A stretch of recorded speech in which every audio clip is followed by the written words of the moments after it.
Welcome to Spotlight. Today we're talking to Affordable Living Solutions South Africa, a company with a unique franchise model and a different approach to investment opportunities in the property sector. Joining me for more on this is Hans van Breugel, the CEO of ALSA. Hans, thanks for joining us, and perhaps tell us more about ALSA first of all, as a new way of looking into property investment. Yeah, ALSA stands for Affordable Living Solutions Africa, as you say. So you see already we look for affordability, sustainability and environmental friendly. So we focus on the low end of the affordable market. And what we see is that there is a massive backlog in that market. We're doing our first project now in Breugel, Soweto. And there we go 100% green. So we have solar, heat pumps, batteries, and people have no load shedding, which is very interesting.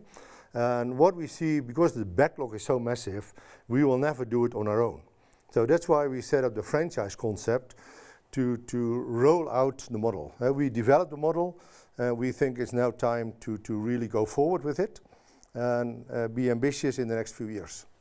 What sort of investment and project involvement are you looking for with people coming in and looking into these franchise models? Yeah, what we look for, I'm an SME myself, so I look for ambitious young SMEs, let's call them black diamonds, preferred ladies, with about 5 to 10 years experience in the industry. That can be financial, engineering, it can be construction.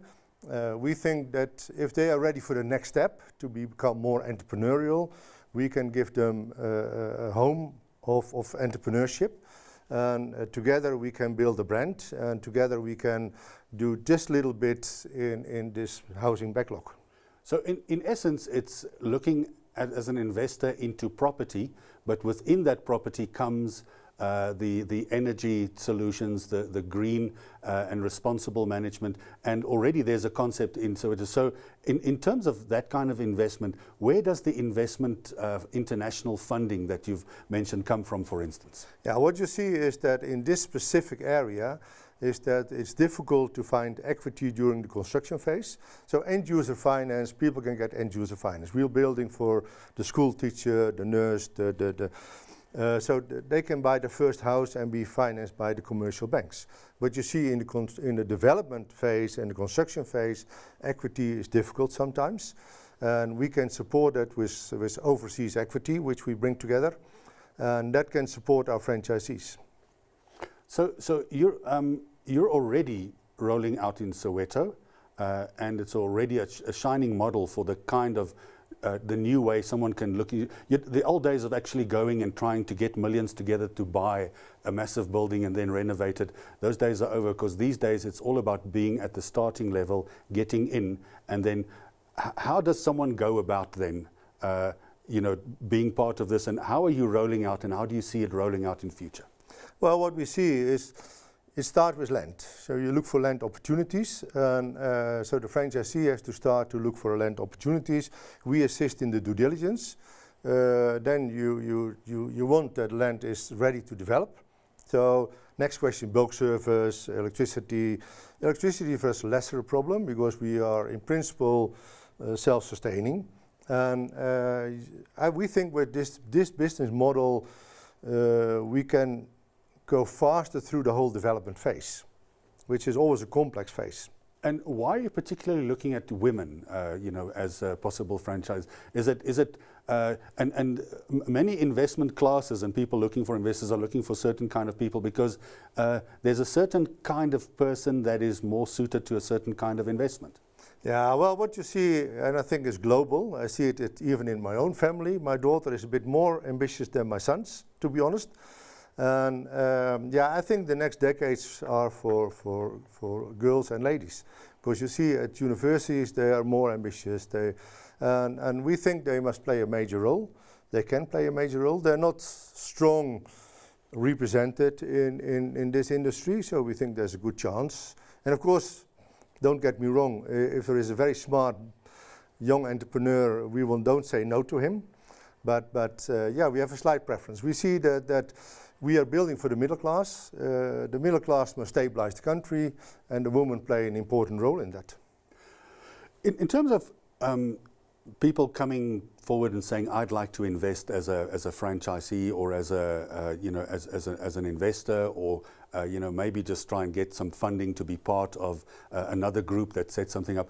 How do you help navigate that process? Yeah, so what we do, we have a threshold, so we ask a one-time step-in fee. We don't ask a monthly or a yearly fee. We want to have a step-in fee that people take it really seriously. Then the day-to-day work has to be done by the franchisee, and we will support it. We will support with due diligence, with the contracting, with the decision making. And once we have said, okay, now we can start construction, we start selling off plan. Then you have the construction phase. Then again, the franchisee must organize the contractor, but we do the financial backing and make sure that the reporting is good. And the good thing of a franchise concept is that you also have buying power. We also will have twice a year a training workshop. And one time it will be about finance, the other time will be about new construction materials. So as a group, you will be stronger. And through the investment from overseas, we can also facilitate the growth of the franchisees.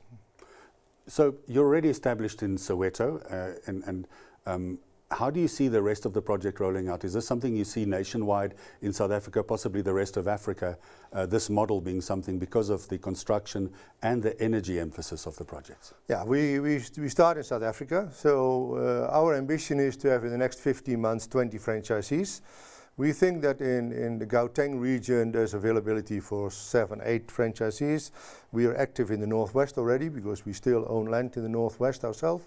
In Mpumalanga we are active, we started, and what we want to be in the urban nodes, East London, Cape Town of course, and roll out through a national. Let's first focus on South Africa. And South Africa is the gateway to Northern Africa. Your solar is here fantastic. On the coastal side you have wind, and we're also involved in area development plans where hydrogen will play a role. So we see that combined in the next 5 to 10 years, it can be quite a game changer. We're going to have to leave it there, but congratulations and good luck with the rest of your projects, and thanks for joining us, Hans. Thank you very much, Gary. My pleasure. That was CEO of Affordable Living Solutions Africa, Mr. Hans van Breugel.